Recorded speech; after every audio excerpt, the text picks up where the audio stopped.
When we moved into our new house, we thought we'd found the perfect neighbors in the Johnsons. But after returning from vacation to find our property trashed, I discovered a hidden note that would change everything and force us to question who we could really trust. We moved into our new house a year ago, and everything seemed perfect. The neighborhood was quiet, the house was beautiful, and we were excited to settle in. Our neighbors, the Johnsons, seemed cool too. They welcomed us with a pie and friendly smiles. "Welcome to the neighborhood." Jane beamed, holding out a steaming apple pie. Her husband, Tom, stood behind her, grinning and waving. "Thanks so much," I said, taking the pie. "I'm Emma, and this is my husband, Mike." Mike stepped forward, shaking their hands. "Great to meet you both. We're really looking forward to living here." We chatted for a while, and they seemed nice enough. Their house was somewhat run down, but that didn't bother us. Over the next few months, we got to know them better. We had barbecues, swam in our pool, and generally got along well. But 3 months later, I found a note from the previous owner tucked inside a kitchen drawer. It read, "Beware of the Johnsons. They'll make your life hell. Don't put them too close." I showed it to Mike that evening. "What do you think about this?" I asked, handing him the note. He read it and frowned. "Seems a bit dramatic, don't you think? They've been nothing but nice to us." I nodded, but something nagged at me. "Yeah, you're right. It's probably nothing."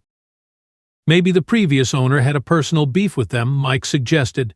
"People can be petty sometimes." We decided to ignore it. After all, we'd been getting along great with Jane and Tom. Every weekend, we invited them over for pool parties and barbecues. We exchanged recipes, borrowed books, and even asked for their advice about garden design. "Your tomatoes look amazing, Tom," I complimented Tom one day when he came over to look at my fledgling vegetable patch. "Any tips?" I asked. Tom puffed up with pride. "Well, it's all in the soil preparation."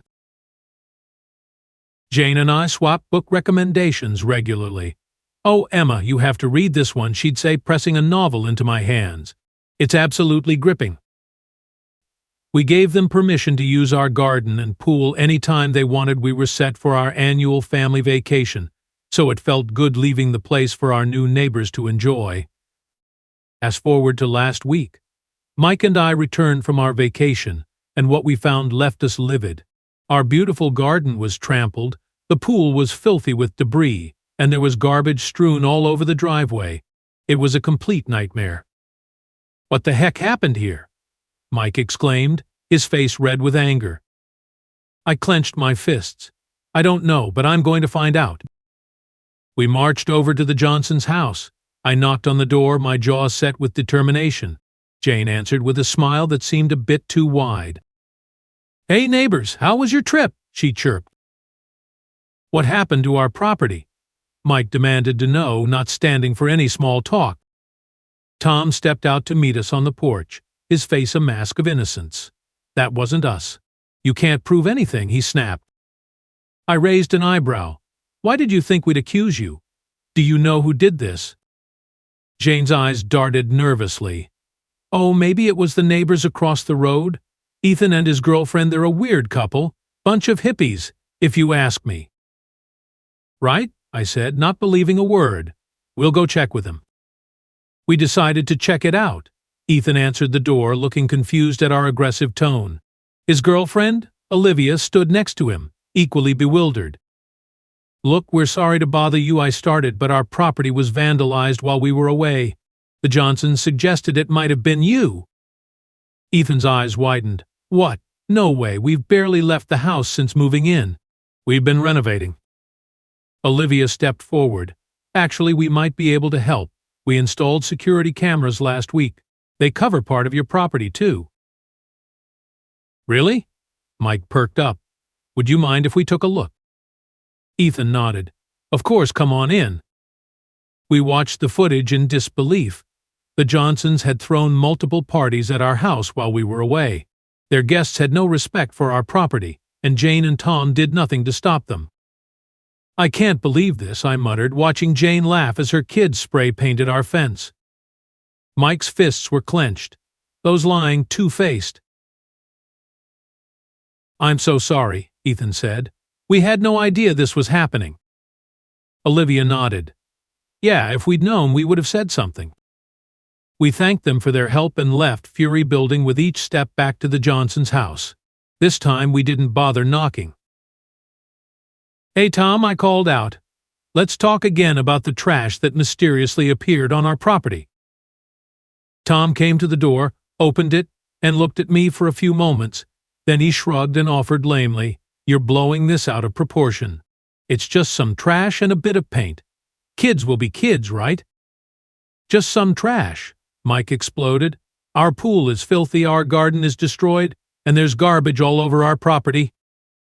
And let's not forget the multiple parties you threw at our house, I added. We saw the security footage. Jane's face paled. What footage? Ethan and Olivia's security cameras caught everything, I explained, enjoying the look of panic on their faces. Their smug attitudes fueled my anger. I knew it was time to teach them a lesson they wouldn't forget. That night, after the Johnsons had gone to bed, Mike and I put our plan into action. We gathered up all the garbage they'd left at our house, plus a few extra presents from our trash. At midnight, we crept over to their yard. Ready? I whispered to Mike. He nodded, a mischievous glint in his eye. Let's do this. He spread the trash all over their lawn and garden, making sure it was a complete mess. As a final touch, we let our kids paint whatever they wanted on the Johnsons' front fence. Remember, kids, I whispered, be as creative as you want. Our daughter grinned, wielding her paintbrush like a weapon. This is going to be fun.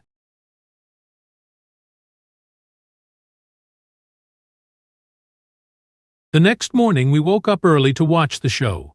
Jane's scream of disgust was music to my ears. Tom, look at this, she shrieked. Tom stumbled out and his jaw dropped at the sight. What is this? We casually strolled over, coffee mugs in hand. Everything okay? I asked innocently. Jane turned to us, her face red with anger. Did you do this? I shrugged, mimicking Tom's gesture from yesterday. You're blowing this out of proportion. It's just some trash and a bit of paint. The look on their faces was priceless. They knew they'd been caught, and there was nothing they could do about it. This is unacceptable, Tom blustered. We'll report you to the Homeowners Association. I smiled sweetly. Go ahead. I'm sure they'd love to see the footage of you vandalizing our property, too. Jane's face crumpled. Why would you do this? Why would we do this? Mike repeated incredulously. Are you serious? You trashed our house, threw parties without our permission, and let your guests destroy our property. And then you lied about it, I added. You even tried to blame Ethan and Olivia. Tom had the decency to look ashamed. We didn't think you'd find out. Well, we did, I said firmly, and now you know how it feels. Word spread quickly through the neighborhood. When Jane tried to complain to other neighbors, we simply showed them the footage of what the Johnsons had done to our property. I can't believe they would do that, our neighbor Mrs. Peterson said, shaking her head after watching the video. And they seemed like such nice people. Another neighbor, Mr. Garcia, was equally disgusted. That's just not right. You can't treat people's property like that. Within days, the neighborhood had turned against them.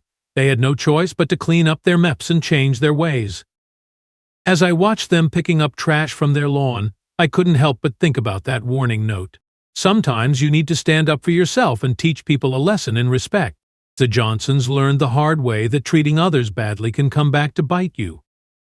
You know, Mike said, putting his arm around me, I'm glad we found that note, even if it was a little late. I nodded, leaning into him. Me too. And next time we'll listen to warnings like that a lot sooner. We stood there, watching the Johnsons work, feeling satisfied that justice had been served. It wasn't the welcome to the neighborhood we'd expected, but it sure made for one hell of a story. As we turned to go back inside, I saw Ethan and Olivia walking down the street. They waved and we waved back. You know, I said to Mike, I think we might have found some real friends in this neighborhood after all.